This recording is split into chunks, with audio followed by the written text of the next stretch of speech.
Attention everyone, this is an early flood warning. Due to continuous heavy rain, the river water level is rising and flooding may occur in this area.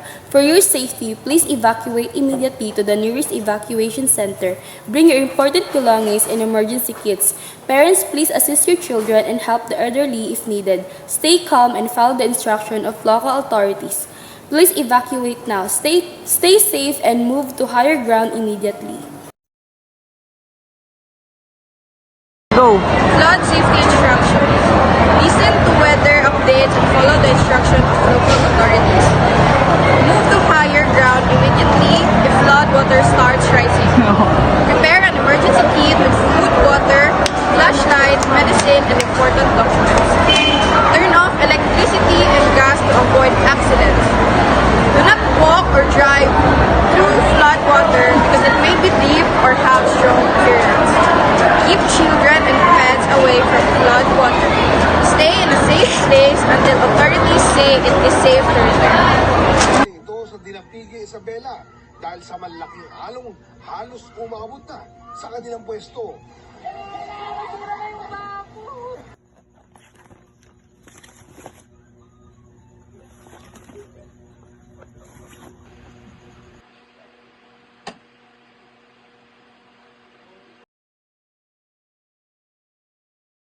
Evacuation procedure. 1. Alert others and follow evacuation route signs. 2. Leave immediately, do not grab balloons. 3. Use stairs, not elevators. 4. Assist those who need help. 5. Report to designated assembly point. 6.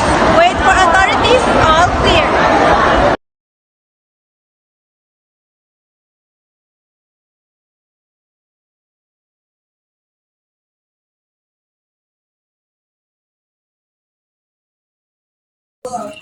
Rescue operations when a flood happens in Pinma, Cagayan de Oro College refers to the organized actions taken to save and protect students, teachers, staff, and other people in the campus during flood disasters.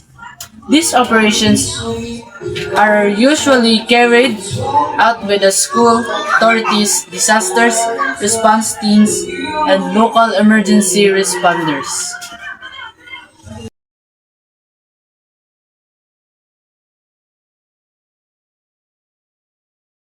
First aid assistance. First, ensure your safety before helping anyone. Check the area for danger. Second, assist the victim. Check if they are conscious, breathing or bleeding. Third, call for help. Contact emergency service if needed. Fourth, provide basic care. Stop bleeding with pressure. Help them breathe or keep them comfortable. Last is monitor the victim until the professional help arrives.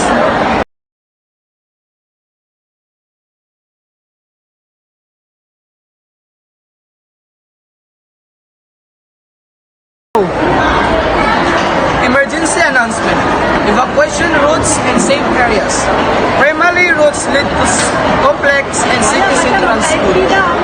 Avoid low laying in flood-prone or unstable areas.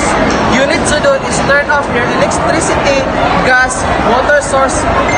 Number 2, pack a 3 days supply food, water, meds, and important docks. 4, follow the only decided routes. Register at the nearest safe areas.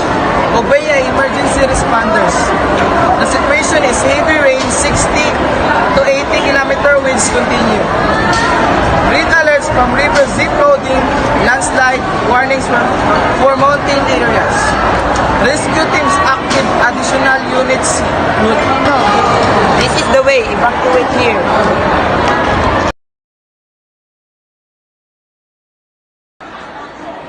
Ensuring everyone is safe. Accounting for all individuals. Conduct roll call accounts for all students, faculties, and staff. Report any missing persons to the emergency response team. Conduct roll call. Count yourself.